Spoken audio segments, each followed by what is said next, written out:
This is Concepts, where two pretentious sirs quibble over ideas that explain today's world. Phil Shea and Steve Rose. My name is Phil Shea. I am writing for makeaskillcheck.com, and you can find more writing by me at hittingeject.com. Steve? My name is Steve Rose, and you can find more about me at steverosephd.com, where I write about mental health and addiction. Hello, here's another episode where we have to put a little introduction here at the beginning. So, first things first, we have a new podcast name, as you probably noticed. So if you type in Concepts, it's going to be even harder to find. The reason? As our great guest, Mr. Beat, suggested, we are very difficult to find even if you know our names. So we decided that it'd be better to come up with something a bit more selective that would be easier to find. So sorry for those who are confused as to where Concepts Podcast has gone. We're still here, and apparently we're still using the same intro for now. So we are pros and concepts, working on two levels. One, we have pros come on to talk about concepts. And two, we talk about the pros and cons of stuff a fair bit, I like to think. So we decided to lean into that. Next, you now should have the ability to review podcasts on Spotify. The giants have finally given us what we want, and you can write reviews there. Hopefully it's super easy. Hopefully it's available now. If not, it should roll out in the next couple days. But please leave a review. We have a great audience. Obviously, you guys are all amazing, but we'd like to grow a little bit more so we could do even cooler things. If you want to let us know the sort of things you enjoy or what you want to see more of, you can always email us, and our email is ConceptsWithPhilAndSteve@gmail.com. Mouthful, I know, but you can find it on our website. And so hopefully you enjoy the show, and I have to add a little side note in the middle there, which you'll hear soon enough. Thanks again. All right, welcome to the Concepts Podcast. Welcome. There it is. We've got an arrangement where we finally figured out how to introduce our podcast, like 27 episodes in, roughly. All right, so today, Steve, what are we talking about? We're talking about just world hypothesis, or just world fallacy, as they say. Yeah, I don't really know why. I mean, it is a hypothesis, I guess, because you're speculating on what the world is, but it seems more like a fallacy to me. But let's define it. So the definition I have is the cognitive bias that assumes that people get what they deserve, that actions will have morally fair and fitting consequences for the actor. This belief generally implies the existence of cosmic justice, destiny, divine providence, deserts, stability, and or order. So you can see the kind of personalities that will be more appealing to this. Yeah, kind of like a magical thinking, like karma in a way. Or the phrase, everything happens for a reason, which is kind of like this fatalistic kind of thing. Oh, actually, I have 5 phrases that come from this. Okay. What are your 5 phrases that come from this fallacy? I'm pulling a lot of this from Wikipedia, and I should also put in the front that I think everyone has this to some degree. It's varying degrees, but we'll see. So the phrases are, you get what's coming to you. What goes around comes around. Chickens coming home to roost. Everything happens for a reason, as you said. And you reap what you sow. Okay, you hear these things a lot, yeah. Yeah, they're common phrases. And so common, but are they true? Dun, dun, dun. Well, I mean, that's a sticky question. This whole thing is very, as they say, problematic. Because there's upsides and downsides to it. It can lead to a lot of shitty behavior and thoughts, but it can also be very empowering. So it's pretty clear that it's not entirely accurate to reality. Because like as somebody who, and this is going to seem very self-righteous, but as somebody who tries to do the right thing and be honest and upfront in a lot of my dealings, I got to say that it comes back to bite you in the ass fairly frequently, and in ways where if you weren't as forthcoming, you would have been fine and nobody probably would have known the difference. So for example, I'll openly admit now, I got COVID a couple weeks ago after Halloween, and it lasted. COVID? No. Yeah, you know this. And it lasted for like 5 days. It wasn't the worst cold I've had. I'm fully vaxxed, but I could have done without it, you know. But I was going to go to Quebec again, but then I thought, you know, the doctor says I'm clear by Friday. We were supposed to leave, like, I think on the Tuesday before that. And so I said, hey, we're not coming until a little bit later until the doctor clears me to leave and says that I'm okay and not contagious anymore, and just gave the host an update, which resulted in her basically having kind of a freak out and retracting our ability to stay there, even though we had left things there because we were there before and we intended to go back. So this whole mess basically could have been avoided had I just not said anything and waited a little bit longer just to be safe. But then instead I decided to be upfront. I mean, it's more ethical, obviously, but it's just like, it was just mostly superstition that stopped her from working with us because there's almost no chance that we were going to have enough interaction with her, supposing I was even still contagious, to actually impact her. But despite that, she was not having it. Right. So this is not like the just world hypothesis. This sounds a little bit more like its alternative, the nice guys finish last. This is more an example of how in daily life we can see that this is not the case, which is actually some research has looked at to some degree, where they have alternative explanations and seeing how people engage with these ideas. Because like it's clear to most people that things don't always work out. You can do the best of things, and there's examples all throughout the day that will show that this is not really the case. But first, I guess I could say that we could look at the research that starts with Melvin J. Lerner starting in 1966. And apparently he's the father of a lot of research into this particular bias, this cognitive bias, and Interesting. how the research continues on to this day. So the preliminary research that they talked about were a group of 72 women were watching a Confederate, so somebody that's hired by the experiment to act as a participant but isn't a real participant. So the women watching do not know this. They think he's an actual person being shocked. So this person's being shocked continually throughout the experiment. And they had, I think, different conditions where some were more violently shocked, or at least they appeared to be in more pain, and some in less pain. And while these women started watching it, they were originally kind of shocked by watching the guy getting shocked. But eventually they came to reject and devalue the participant. And the more suffering that the person endured, the more they rejected and devalued the person. The only way that they changed this was by telling them that the person being shocked was there for money, that they were being paid to be shocked. And it says explicitly that they were no longer devalued, but that implies that they still reject the person for having chosen to do this. Wow, that's fascinating. So by seeing somebody getting shocked, we think they must be a bad person because bad things are happening to them, and therefore we like them less? We try to justify their behavior or their situation, I guess. And there's a number of theories as to why that might be. But we basically see it, I mean, I experienced it firsthand with COVID because one of my relatives was sick the week before. We had 2 events on the weekend for Halloween. Most people are vaccinated. I mean, the vast majority are. And they didn't mention that he was feeling ill earlier before the parties, and he decided to go out in the parties anyway. He did not get tested. So then I don't know if this is where it came from. It could have come from anybody else, honestly. But that particular person was going and saying that because I had gone to Toronto a week before those events, that I must have got it there and that I was the one that brought it. So this actually, not to air like any dirty laundry in that way and not to cast any blame, because like I still don't know that I got that from that person specifically, but it does kind of buy into the examples that are given as to why people might go about these things. So they're attributing your sickness to like, well, he went to Toronto. Yes. He took a risk. Yeah. I wouldn't do that. He deserves to be sick because he took a risk. So it's almost like everything happens for a reason. Yeah, exactly. I see this philosophy that the dark side of this is that it's kind of a pernicious, unethical philosophy because it has a lot of the stances like God won't give you anything that you can't handle kind of angle coming over these things. So like if you get cancer or you get murdered, then I suppose you deserved it because you did these things that kind of courted it. One of the quotes here from Lerner's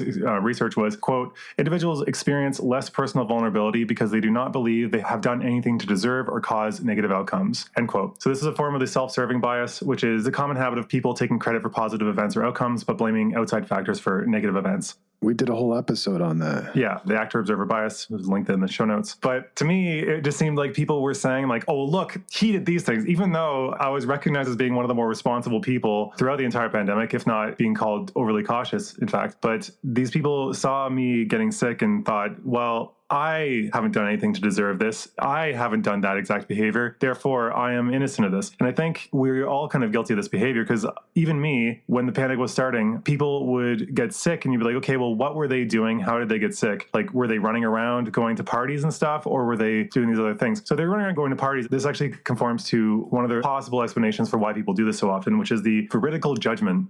Veridical means that it coincides with reality. So that means that the judgment is actually valid. So the hypothesis is that judgments of victims are accurate. So like, for example, what kind of moron allows themselves to be shocked? For me, going to Toronto, people would say that's too risky of a behavior. Obviously, he deserves to get this. I don't go to Toronto, therefore I'm not going to get it. It's kind of like a self-soothing approach to this thing. But the rebuttal to this particular theory is that they did follow up studies where they derided only the person who had suffered from the shocks, but not the person who agreed to the shocks, but didn't actually suffer from them, didn't actually end up being shocked. So that obviously kind of contradicts because both groups agreed to be shocked. And if we're judging them for having agreed to this, then we should judge them both equally. But since one of them didn't get shocked and they didn't get judged, it seems to be just to kind of, I guess, absolve ourselves of responsibility in some ways, you know? I feel like this is more so kind of an evolutionarily developed thing where it's like just distancing ourselves from contagion or things that might be dangerous and or risky people. And look, bad things are happening to those people. They must have bad sanitary precautions, and therefore we need to stay away from these type of people. You know, I feel like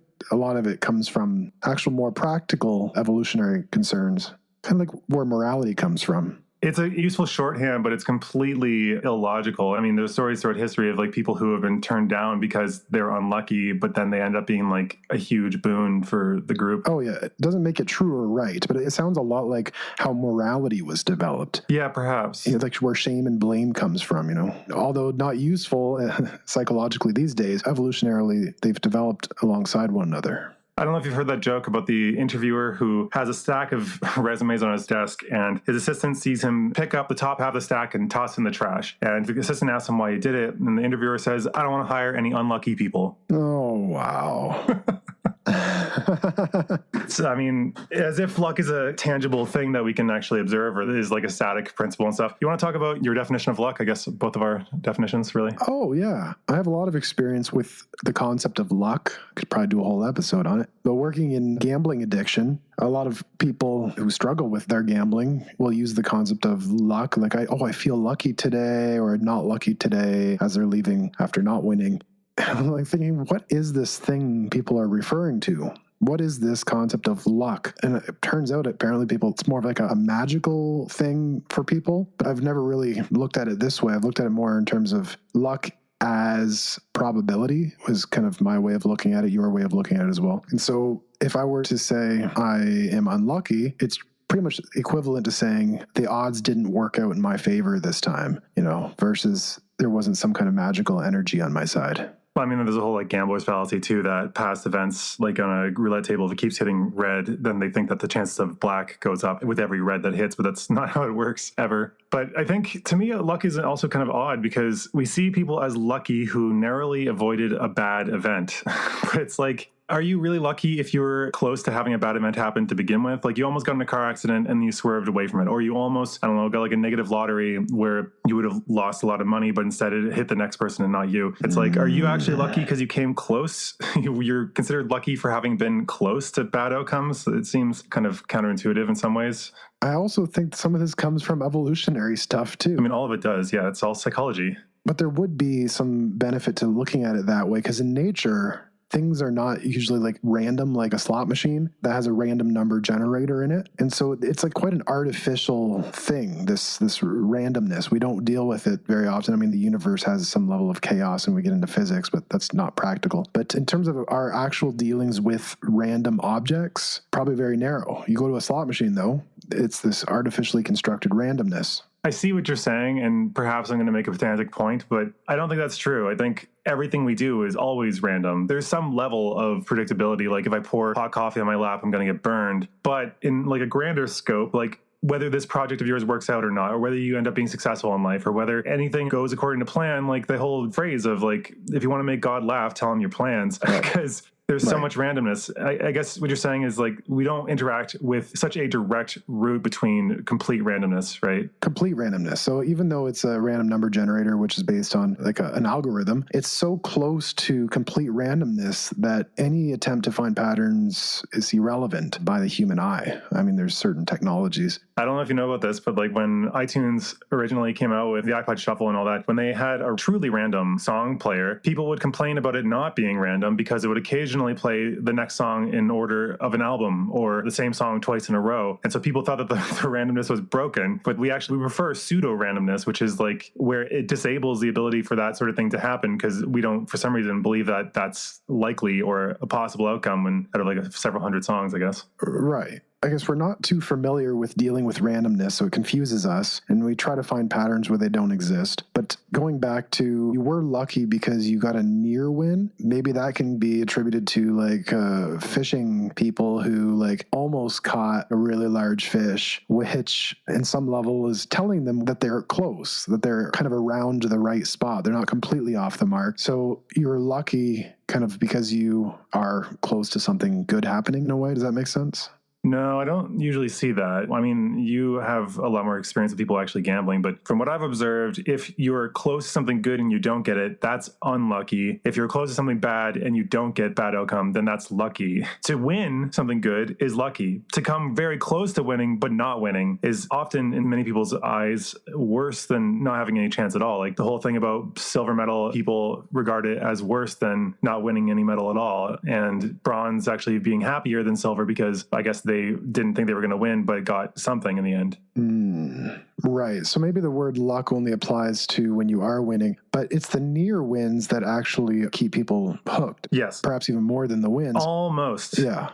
Yeah. And so maybe the word luck isn't correct, but there's like a dopamine response that happens there that it's like, oh, you almost got it. Keep trying. You're close, which in randomness, the logic doesn't mean anything. Yeah. That's the gambler's fallacy. Yeah. In nature, getting close means something so that it's not as random in nature as a slot machine, even though there's an element of randomness in everything, as you said. So I think looking at it that way, but we're getting a little bit far from the concept again. Are we? Yeah. I mean, to some degree, yeah. We're talking about luck. Okay. I can go back to Lerner's stance, the researcher that is probably the primary researcher in a lot of this. He has some interesting takes, I thought. So to him, a just world is one in which actions and conditions have predictable, appropriate consequences. And that belief in an unjust world has been linked to increased self-handicapping, criminality, defense coping, anger, and perceived future risk. So, I mean, it's kind of like just general stability. And obviously, these stances appeal much more to more conservative minds because you want order, you want justice, you want everything to be kind of more cut and dry and predictable, because in that setting, you can actually work hard and you can get further in life and you will be more likely to invest in the future because the future will be there. So it makes sense to have this in some ways. Like I said, like if you don't believe in your efforts paying off, then you're not going to put any effort in. And that kind of is a self-fulfilling prophecy then, right? But also by working really hard, that doesn't guarantee success. It just at least gives you a ticket in the lottery to potentially win. Okay. So I see the connection between this and randomness. So this concept is kind of the opposite of randomness. Everything happens for a reason is the opposite of random. Random, nothing happens for a reason. It's a cold, dark universe full of meaninglessness and a void of whatever happens is random. And so it sounds quite dark. And obviously both extremes are wrong. Right. It's somewhere in the middle. Both extremes. Yeah. Slot machines are this level of randomness that it's like dysfunctional and it doesn't. Well, no, slot machines aren't even truly random though. Right. I mean, you know about the whole like programming where like they'll follow you specifically. Well, they're as random as we can produce by an algorithm. All right, so at this point, Steve is actually correct, but he's gone far into the counselor mode where he doesn't actually want to outright call me wrong. So instead, here, I am just going to introduce it here because I don't want this falsehood to survive. I cut out a chunk of what I just said here because it's all wrong. So I'm going to save myself the embarrassment, but call myself out. So I looked into it. I basically am saying that they're going to change the odds of winning for a single individual mid-play. That doesn't happen maybe in certain regions, but most places it's fully illegal to do that because, I mean, then it's not a fair game, obviously. Some places require board approval to change their odds, whereas other places just need to do it at will, but they still can't do it for a single individual. It would have to be overnight or something they decide broadly for everybody. Though Steve is still correct that they will send people over to give you vouchers or free drinks to give you that dopamine hit that they want you coming back. So I should say here that Steve actually is a professional who works in a casino. He actually gave presentations to other professionals on how slot machines work, and yet he's not bringing that up. He didn't want me to lose face, but it ended up making me have to openly lose face here. So yes, again, I am wrong. I shoot a little too quick from the hip. And yet again, this is a correction I needed to insert. So thanks again, Steve, for letting me have this opportunity. That's not my understanding of how machines work, given that it's all determined by a random number generator. Now, what you're referring to sounds like it's a loyalty card And that's the marketing layer, which is on top of, so the random number generator is the slot machine's outcome, which is as close to human randomness as we can produce. Supposing you're doing it anonymously without a loyalty card, yes. Yeah, well, and even with a loyalty card, that doesn't affect the actual outcome. But what it does affect is a host coming over and consoling you and giving you some like buffet bonuses and like reward cash. I don't think that's true. They're not always random. The loyalty card, I've at least watched enough stuff on that like if they're legally allowed to, they will do that. They will change the outcome based on what you're doing. But if they're not legally allowed to, in this, depending on the state or whatever, then you're probably correct, yeah. Yeah, so I'm basing this off of my understanding of the legalities of gambling in Ontario specifically. Yeah, we have better consumer protection laws in a lot of ways. Yes. And so it's very kind of like specific, but I don't even know how we got to this. You were talking about like true randomness. Yes. So true randomness, as much as we can produce in a slot machine, completely dysfunctional when it comes to everyday life. It hijacks our evolutionary sense that we are close to some reward. Now, the exact opposite of that, everything happens for a reason, is too structured and neglects a level of randomness that exists in reality. So yes, somewhere in the middle is where kind of my definition of luck. Yeah, that meshes with what Lerner's stance was. He goes on to say that basically it's functional because it is a sort of contract. It functions, this belief, as a contract with the world regarding the consequences of behavior. So like I said, you can engage in more future behavior and goal-driven behavior. But as he says here, quote, but some people are confronted daily with evidence that the world is not just. People suffer without apparent cause. Lerner explained that people use strategies, rational or irrational, to eliminate threats to their beliefs in a just world. Rational strategies include accepting the reality of injustice, trying to prevent injustice or provide restitution, and accepting one's own limitations. Non-rational strategies include denial, withdrawal, and reinterpretation of the event, end quote. To me, this actually plays a lot with religious belief as well, because to me, dealing with death as an atheist, you often kind of have to reach for religious language because we don't really have it there. But like, he's in a better place. Like, are they? How do we know they just don't exist anymore? To me, that's the non-rational denial of just death being the end, or that God isn't watching out for us and that random things can happen. Religion kind of is a soothing salve for these things as well. What do you think? Yeah, and therefore I wouldn't really say that phrase to someone unless they've already said it themselves, because it can be very imposing. Like if somebody's like grieving a loss and you're like, oh, well, he's in a better place. Like that's completely not, that's not good. Yeah. Yeah. Don't worry about it. He's good. So there's actually another bit of research that I found that I remembered when doing this, which is not directly related to the Wikipedia page, because a lot of that was just pulled from there. So the Monopoly experiments, have you heard about these where they rigged the game so that one person would win? No, but I'm going to predict that people would like the person that won more. I don't know if that's the case. It's not quite what they're looking at. Okay, what'd they look at? They flipped a coin at the beginning and they randomly assigned one person of two people to be the rich participant and the other one was the poor participant. So they rigged the game from the start. The rich participant had 2 times the starting money, and every time they passed go, they got 2 times the amount of money there as well. Not only that though, they also were able to roll 2 dice instead of 1 when moving. So they have more money, more mobility, and they continually get more money on top of that. It's more about the behaviors and the perspectives. It was studying empathy and empathy gap. So what do you think was the outcome between these? What kind of behaviors do you expect to see from either the poor or the rich? Oh, more aggression and boldness from the people who are winning and more timidity and like self-doubt from the people who are not winning. Very much along those lines. So what they showed was the rich people showed more nonverbal displays of dominance and victory, like putting their fists up above their head, like victory kind of stance. They were more loud when they were moving their pieces. So they'd like slam it down every time they were counting on the board. So just being more visible, I guess, or noticeable. They ate more pretzels. They had a bowl of pretzels on the table, and the poor person didn't eat nearly as many. And they were more rude and more likely to showcase how well they were doing. Oh, I got so much money. I can't, it takes me so long to find the right bills. They would start saying stuff like that. I can relate to this so perfectly from playing board games. And I've even noticed it during the process of playing a game where it'll be roller coastering. Like at one part of the game, it'll be really low and you feel kind of like withdrawn and like mildly depressed or something. And then other parts of the game, you start like pulling ahead and winning. And then you're just like gloating it over everyone. I think you can relate to me doing that a few times. I think it depends on the game, because the more random the game is, the more shitty this behavior is. Because I mean, it's not great to begin with, but like among friends, you can kind of chide them a little bit. But it depends on how seriously they take the game and what the game is. But if it's completely random, like I think we've talked about this before, to know if a game is truly random, or at least how random it is, try to lose on purpose. Because if you can't, then it's basically all decided by randomness. what I found interesting about this experiment, just to close that loop before we move on, is that during the debrief, when they were talking to the rich players about how they won, the rich players actually talked about strategy and how they felt they earned their success, which was pretty ridiculous. And they found that researchers interpreted the outcomes as like compassion and empathy going down and entitlement and self-interest going up. And they also found that in other studies, rich people were more likely to moralize greed as being good and self-interest as being favorable/moral, which if you're familiar with Ayn Rand, she's exactly that stance pretty much. And it's so morally corrupt in my opinion. Yes. No, it makes a lot of sense.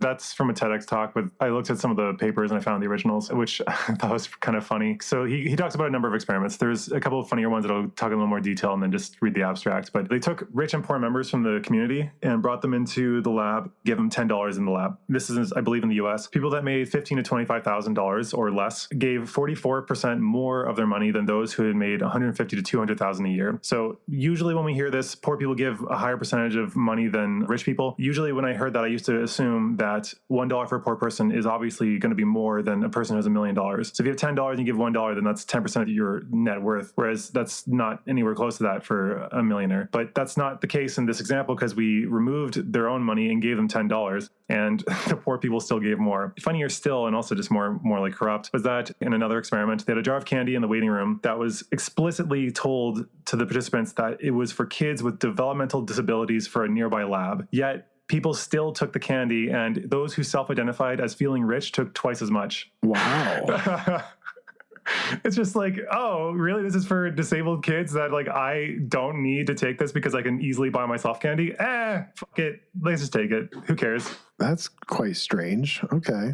Well, if you think that's strange, then here's the abstract, which talks about like 6 different studies mixed in. So, quote, in studies 1 and 2, upper class individuals were more likely to break the law while driving relative to lower class individuals. In follow-up laboratory studies, upper class individuals were more likely to exhibit unethical decision-making tendencies, take valued goods from others, lie in negotiation, and cheat to increase their chances of winning a prize. And they endorsed unethical behavior at work more than lower class individuals. So that's 7 studies. So basically, if you're rich, you feel entitled to do whatever the hell you want, and that's a problem. This is like the Monopoly study on scale, like in real life. Yeah.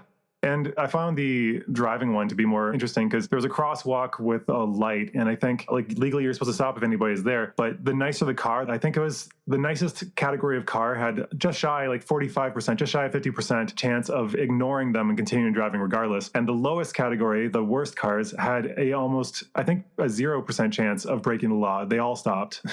What? And so I keep that in mind when I am crossing the road, partially to like make sure that I assert myself. When the car is particularly nice. This is fascinating. Yeah. Oh, nice car. They must be rich and selfish. They might be, and I'm going to assert my own rights here because they might feel that they're better than me because I'm on foot and they're in a nice BMW. Right. But doesn't this mindset also kind of counterproductive in a way? Like if you believe this, it can make money be seen as something that's bad and that all rich people are just selfish and it's therefore kind of glorifying being broke? The goal is not to demonize rich people, but to recognize that rich people are more likely to be unethical. It's basically just an extension of the Protestant work ethic. If you have a lot of money, then you got to be chosen by God. You got to be a good person because God wouldn't otherwise have blessed you. And that's obviously garbage. Like that's not how this works. If you're born rich, you're no more just than a person who was born in abject poverty. It's absolutely nothing to do with your own merits. Unless you want to go like genetic essentialism. That's a really nice connection there. The Protestant work ethic, which we've talked about a few different times, and their whole spirituality or faith was based on this exact thing, that the wealthier people are chosen and their wealth is evidence of their place in heaven, really. Yeah, exactly that. And that's one of the kind of dominant cultures in the founding of America. It seemed like it correlated with Protestantism and authoritarianism, though the authoritarianism, one of the studies that they were referencing, it was basically saying that if you're more of an authoritarianist, then if you have the just world fallacy, it's more soothing for you. Whereas if you're not, you're low on authoritarianism, then even if you believe in the just world fallacy, it's less soothing for you when bad things happen for some reason. That was kind of interesting finding. We'll just double check that that's what it said. Among high authoritarians, participants felt much less at risk if they believed in a just world than if they did not. Among low authoritarians, however, this belief and perceived risk were unrelated.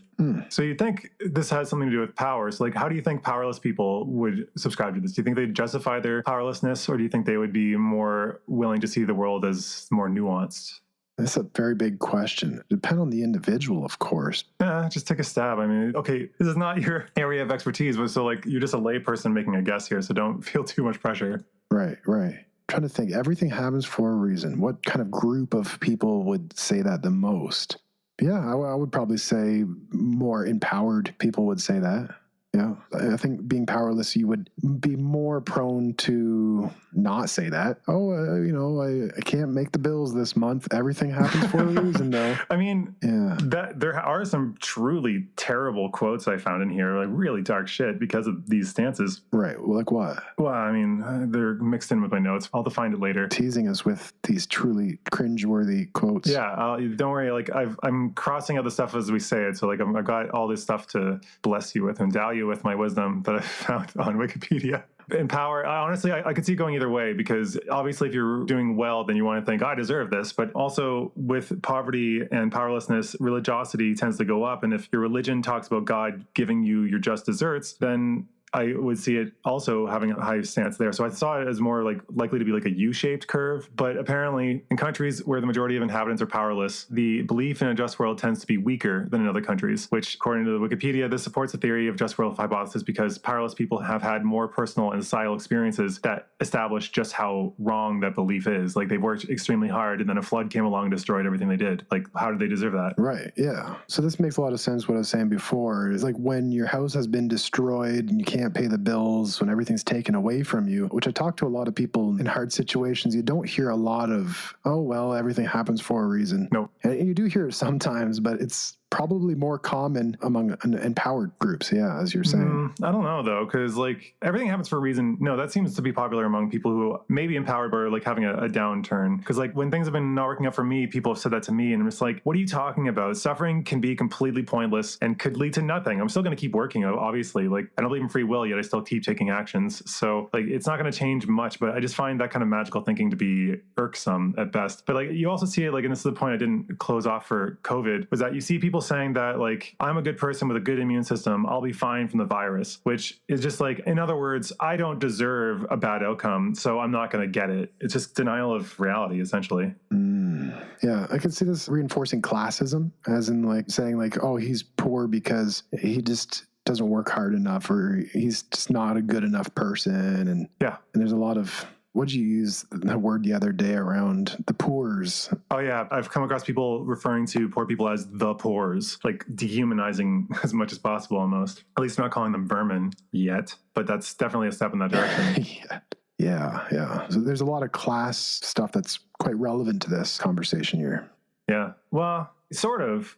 Because it's like, if you see, when it comes to Thomas Sowell, more conservative economist, has this theory about middleman minorities. And he talks about how they are often hated in areas because they are doing well by working extremely hard. But then the local group, the local community that's not doing well, sees them prospering and thinks that's not fair. They don't deserve that, blah, blah, blah. So I guess you could see this also being like, they don't like it possibly because it's defying their just world hypothesis, I guess, maybe. They see themselves as good and just and hardworking, though probably not as hardworking as the people that are doing particularly well in this particular context. Maybe. I don't know. Maybe I'm falling victim to the fallacy right there. But anyway, they see the group doing well and they actually despise them for doing well because they see them as being leeches on the community despite actually offering value. Okay. And that's the just world hypothesis at work as well in what you're saying there. How do you see that? Because if these people are doing well, but they don't deserve it, therefore they shouldn't be doing as well because the world should be just. That's the people that aren't doing well looking at that and thinking it's unfair. Whereas that kind of falls in the other way, because if you were to subscribe in just world hypothesis, you would think that person's doing well, therefore they must deserve it. I mean, I guess like they were saying, like in line with the theory, powerless people tend to see that it's not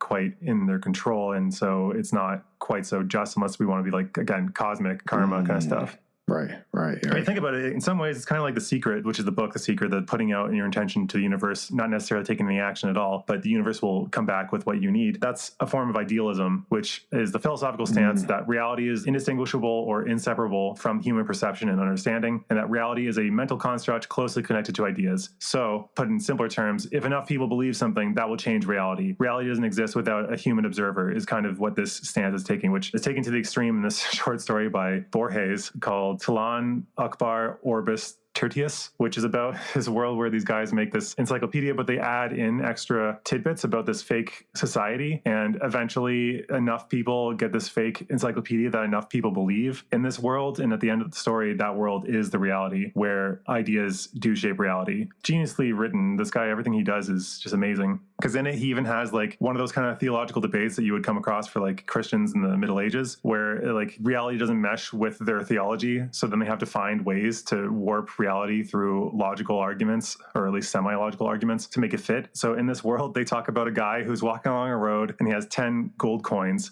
He drops the gold coins and loses them, and then he walks away and doesn't recognize that he lost them. So he goes back and tries to find them, and he finds 6 coins. And another person found 2, another person found 1. So that's only 9. But the whole thing is like a logical argument where they're saying that there doesn't need to be 10 coins because those coins ceased to exist as soon as his perception was off of them. And so the fact that anybody found anything is actually like the glory of God almost. I can't remember exactly the point, but it was just ridiculous because they didn't believe in object permanence. It's all about ideas. Oh, wow. But like in the same way, again, that's to the extreme. What I'm tying this into is that to believe that the world is just is kind of a form of idealism, that like we want to impose our morality on like an uncaring universe to say like we obviously get what we deserve because it's somehow keeping some sort of cosmic score. Right. And we're saying that we're kind of like the atheists in the church here in a way, saying literally and figuratively. Yeah, like the world is random. It's a cold and uncaring place where random things happen and you can find some patterns here and there, but it's all meaningless. You said that somebody thought your definition of luck made you kind of autistic, which is kind of funny. But like, Right. Do you want to talk about what I mean, I don't know if you follow what I was saying when I said this, but what I call secular karma. Do you remember that whole idea? Yeah, and that's something we subscribe to, as karma as like a very practical thing and not this idealistic kind of energy that you absorb or some cosmic scorekeeping, but Accountant. yes, Yeah. cosmic accountant. But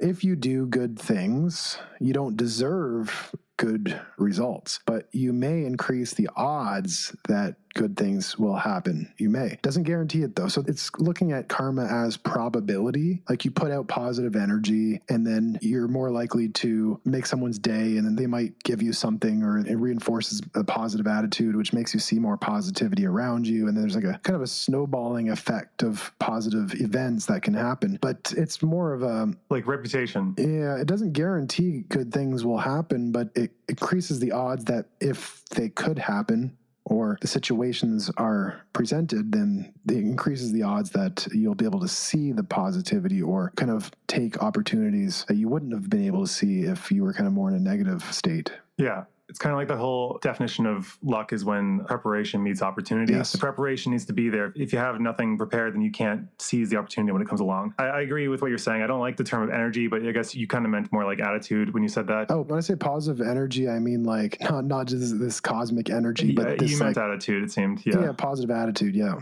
Yeah, because it's not like the whole woo-woo. We're not meaning to accidentally dip into that territory. But no fake positivity here. To me, I think it's, if you're a good person, then your reputation, especially if you're in a similar area, but if you're generally a good person and trustworthy, more people are going to want to recommend working with you, continue working with you, bring you good things. If you're a shithead, then people are not going to do that, and it'll come back to bite you in the ass. If you're in a chance where, like, it's like that thing where like a cop stops you and it was because, I don't know, something happened outside of your control and you had to swerve and they thought you were doing something illegal. If you were a dick all the time in that area, then there's a chance that person might actually know who you are and not take leeway or listen to you. Yes. But if you were a good person all the time, then that person could be like, oh yeah, I've heard like of the good things you do. Like, yeah, I believe that you didn't do that on purpose. Yeah. It's just luck, basically. Yeah, that is dumb luck in the social aspect of it. I think our definition of karma and luck in a rational sense fits with this other popular phrase, you catch more flies with honey than with vinegar. Generally, yeah. I mean, there are times when like using vinegar makes sense. Like being a dick and being unreasonable can be beneficial in, say, I guess,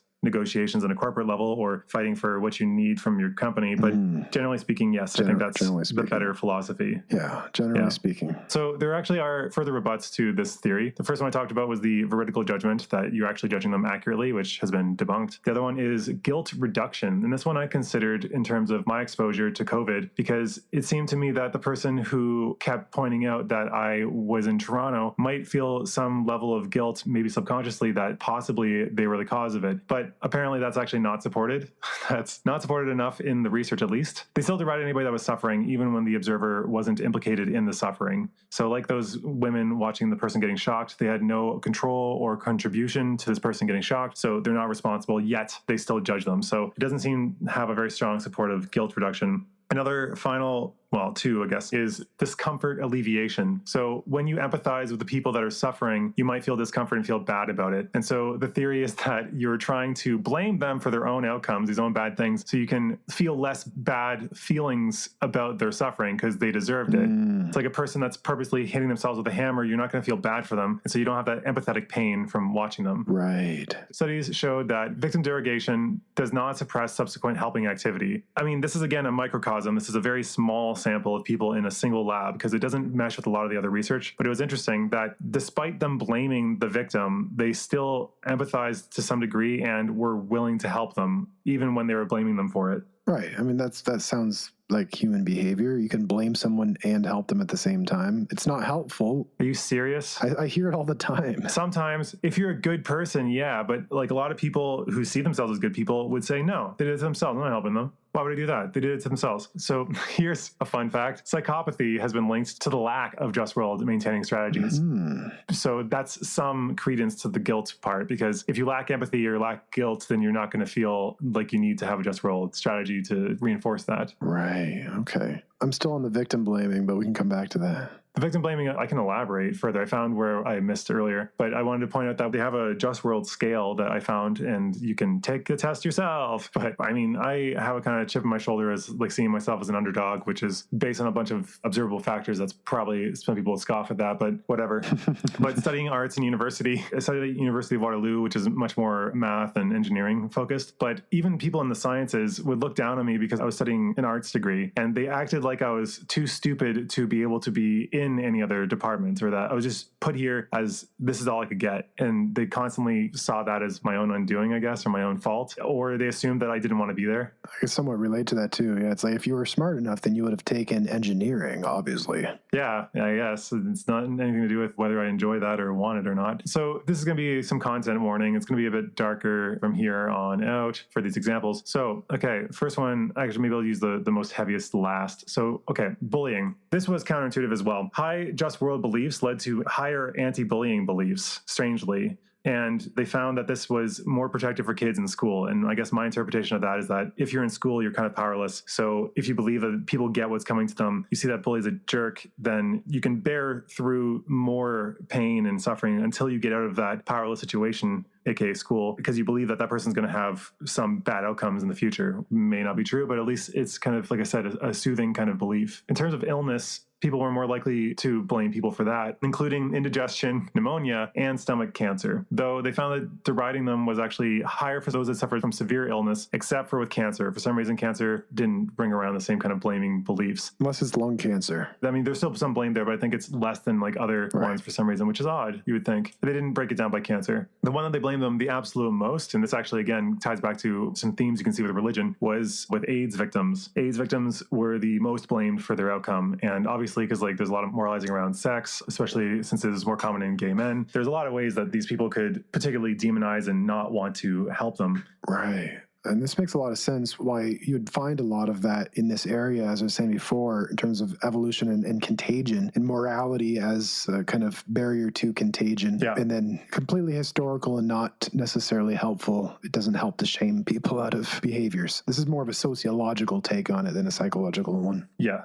Yeah. For poverty, there was actually a strong belief in just world is associated with blaming the poor. So if you had a strong belief in it, you would blame the poor more often. But if you have a weak belief in the just world hypothesis, then you would be more likely and willing to identify external causes for poverty, such as world economic systems, war, exploitation, systemic issues, basically. And that obviously makes a lot more sense because like that whole monopoly thing, if you start off doing better, then you just think that you are better. And again, this goes back to my whole theory about we have a lot of skill and a lot of talent that is being completely squandered by not enabling people to start off on good footing. And by handicapping people from the start, we could have like the next genius that would have invented something that would save the lives of millions or billions of people. And yet they may not get the chance because they're just struggling to survive. So to me, I think we want to equip people with the best they can have whether they deserve it or not, I guess, because even if you're selfish, it's better to have a society with enabled people that can do more things than to have one where it's so deceivingly distributed that majority of people can't get a starting chance to even try to use their talents. Right. I can see how this idea goes into policy of universal basic income, which is something that we've talked about,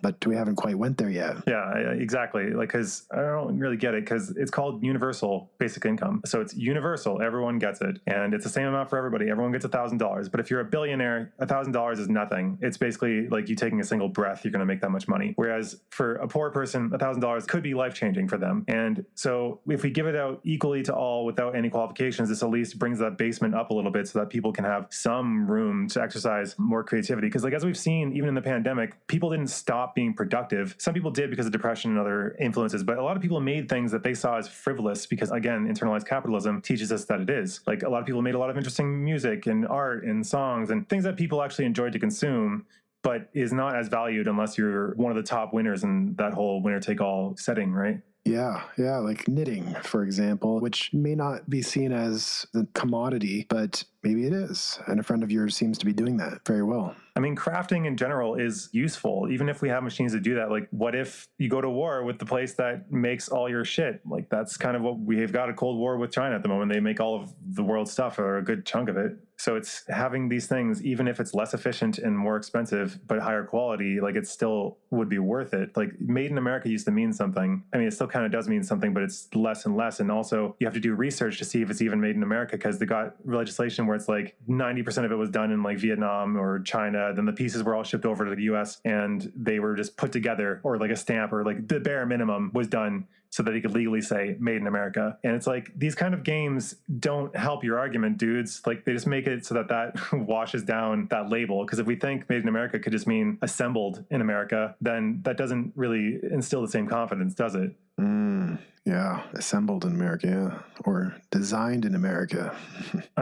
Like, great, amazing. Outsource as many of those jobs as possible to help those poor countries. Is that what you're doing? Anyway, there's self-blame. So apparently an early paper by Dr. Ronnie Janoff Bowman found that rape victims often blame their own behavior, but not their own characteristics for their victimization. It was hypothesized that this may be because blaming one's own behavior specifically, makes an event more controllable. So they wanted to not blame themselves as an inherent, intrinsic, stable quality about themselves, but they were more willing to see it as something they had done. But, I mean, I understand that soothing quality of that, but rape and domestic violence were the darker things that I put to the last year, was that they showed that women were blamed in most cases. And the only time that we were really willing, and this is in both for all the rape cases and the domestic violence cases, the only time that women were not blamed for the domestic violence was when the man was more relationally distant. So he was blamed when he hit a female acquaintance. But if it was his wife, people were more willing to blame her because she's sticking around. What are you doing there? That whole blaming the victim in that way, right? Like, what did she do to deserve it? The experiments that I came across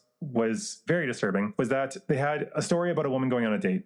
In the one situation, the woman came home, dropped off, no problems. The other situation, the man forced himself on her, and yeah. So in that context, you would think that both women would seem to be equally to blame for the outcome, which is not much at all because the behaviors are the exact same. But in the rape case, she was blamed for the rape because of her actions leading up to it. Whereas clearly, if the other case didn't get blamed, then like just because there was the lack of the negative outcome, she should still be blamed if she was being very whatever it is that people think that women do to deserve it. Yeah. Or they could just both not be blamed. Yeah. Yeah. And so because the one had a bad outcome, they blamed her for it, whereas the other one, no bad outcome, same behavior, no blame, which doesn't follow, right? It's kind of stupid. There's no logic to that, yeah. And so victim blaming as kind of a just world hypothesis that something bad happened to that person, they must have done something to deserve it because everything happens for a reason, and that completely, the logic does not follow at all, especially in those cases, yeah.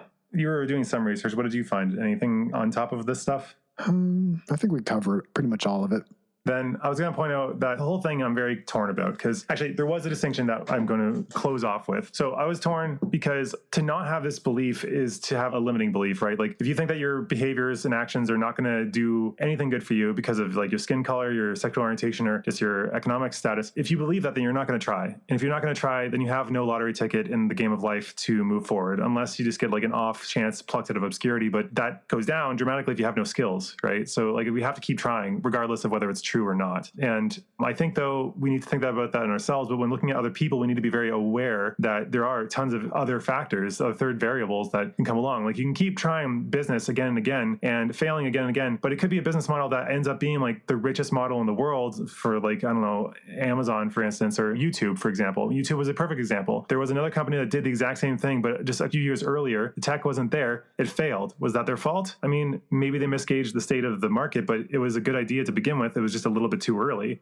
And so that's luck, right? They didn't know that. The distinction that's made in the Wikipedia, because like when looking at other people, I think we should give them more leeway and more, as we've talked about before, compassion and empathy. But the Wikipedia, they talked about an especially fruitful distinction is between the belief in a just world for the self, personal, and the belief in the just world for others, general. And that these distinct beliefs are differentially associated with positive mental health. So I think what they're trying to say, which was not directly put, was believing in this for yourself is fruitful and healthy, but not believing so strictly in other people is also healthy, because you're not blaming people for the situation and you'll still be more pro-social. You'll help people, but you'll also take actions to help yourself. Oh, that's very interesting. Yeah, because believing good things happen to good people and other people leads to a lot of things like victim blaming. But for yourself, it can actually motivate you to do more good things because you think, well, I'm going to have good things happen if I put out that good positivity into the world. But it can also, couldn't it lead to more disappointment if it doesn't? Perhaps.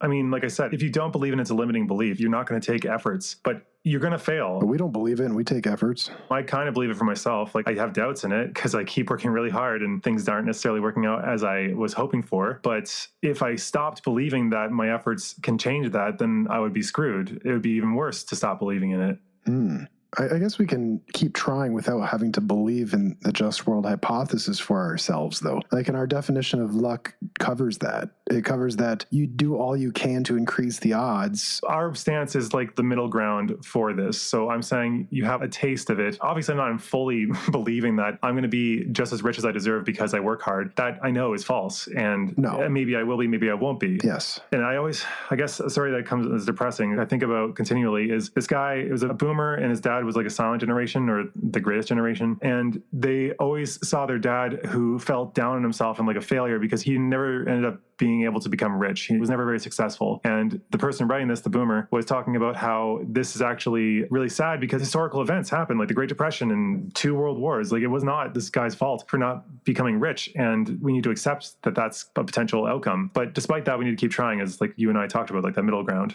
Yeah, so it's a self-compassion when it doesn't go well. So you can recognize the situational factors. So there's some nuance there. You're not just black and white, just world. And so that leads to self-compassion if it doesn't work out. Like, for example, like if our business endeavors don't work out, I'm not sitting there beating myself up like I'm such a terrible person. Like there's certain things that you would evaluate and learn from, but doing it from a self-compassionate point of view, which is very much different than a strict just world hypothesis, which there's not a lot of compassion in that. Yeah, there is if you cleave it between the self and the world. Because I think even if we look at like single events, that's not the case. Because like everything happens for a reason. God doesn't give you anything more than you can handle. These all kind of are still arguments for like individual events will fail. You're not going to succeed at every single one. But this whole stance is that in the long run, your efforts will be seen and smiled upon.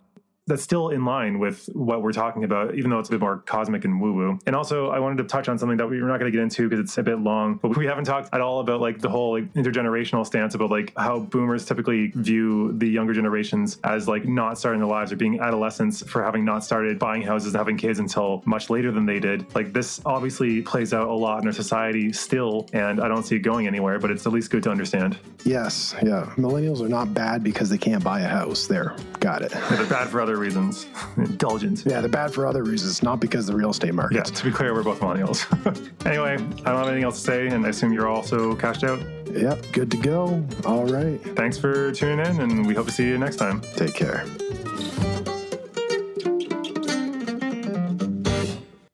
Not responding, ignoring me, just like you ignore your wife and daughter for this podcast.